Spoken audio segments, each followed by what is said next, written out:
Hey everyone, let's take a look at Matthew chapter 13. We're going to finish out the chapter, starting in verse 53. And when Jesus had finished these parables, he went away from there, and coming to his hometown, he taught them in their synagogue, so that they were astonished and said, "Where did this man get this wisdom and these mighty works? Is not this the carpenter's son? Is not his mother called Mary? Are not his brothers James and Joseph and Simon and Judas? And are not all his sisters with us? Where then did this man get these things?" And they took offense at him. But Jesus said to them, "A prophet is not without honor except in his hometown and in his own household." And he did not do many mighty works there because of their unbelief. So remember, in the immediate prior section, all through chapter 13 of Matthew, Jesus has been teaching in parables. He began teaching in parables because people began to resist him, and he refused to spoon feed them the truth. Only the disciples who had been willing to leave everything behind to follow him and learn from him and take up his yoke, only to them did he explain the parables. Only to them did he reveal the secrets of the kingdom. And essentially what we're going to see in this next section, beginning here and moving into chapter 14 of Matthew, is in some ways the parables illustrated. Here in his hometown, we're going to see people initially positive in response to Jesus' teaching, but then taking offense at it, then actually refusing to believe. And so we see maybe that first soil, they didn't understand it. They refused to stand under the teaching, and as a result, Satan comes and snatches it away. I think we see that kind of illustrated here. So at any rate, we're going to see the parables demonstrated, unwittingly, of course, by the people who refuse to listen to Jesus in this next handful of sections. So Jesus goes to the synagogue. I think it's important to note that Jesus, he didn't start his own synagogue. He entered the institutions of his own day and tried to renew them from within inside.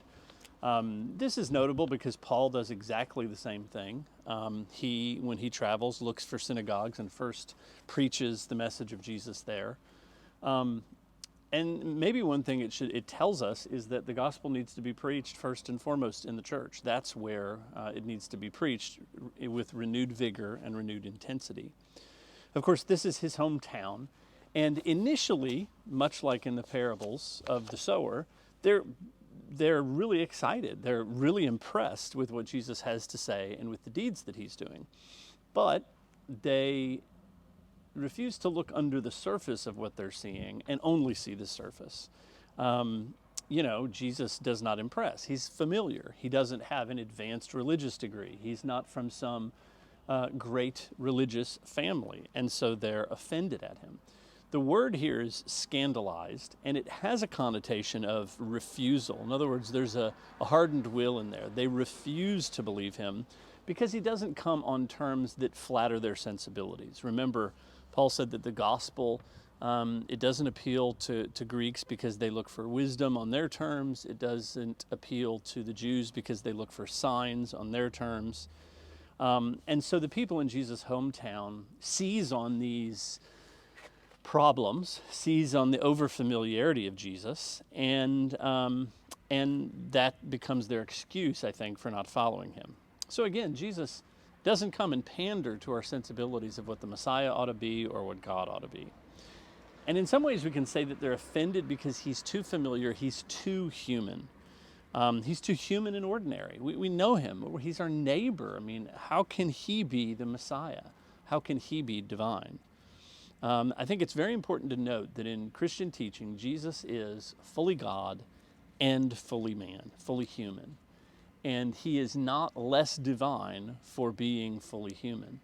But if we can't get beyond his humanity or recognize that his humanity is essential to what he has to do, then we're not going to see his divinity. So there's this error that if you show the humanity of Jesus, that you deny the divinity, but that's not the case. So it says that he's despised, or the word that is used there is they didn't receive him, they held him in low esteem. This word is interesting because it occurs in the Greek translation of Isaiah 53. He was despised and rejected by others. He was despised and we held him of no account. So this is actually something that the prophets of old said would happen. He doesn't impress our human standards because our human standards are wrong. They're upside down, they're sinful, they're inside out. So they can't receive him. They can't learn to look below the surface of what they see, to see what all of that points to. And it says that he did not do many miracles.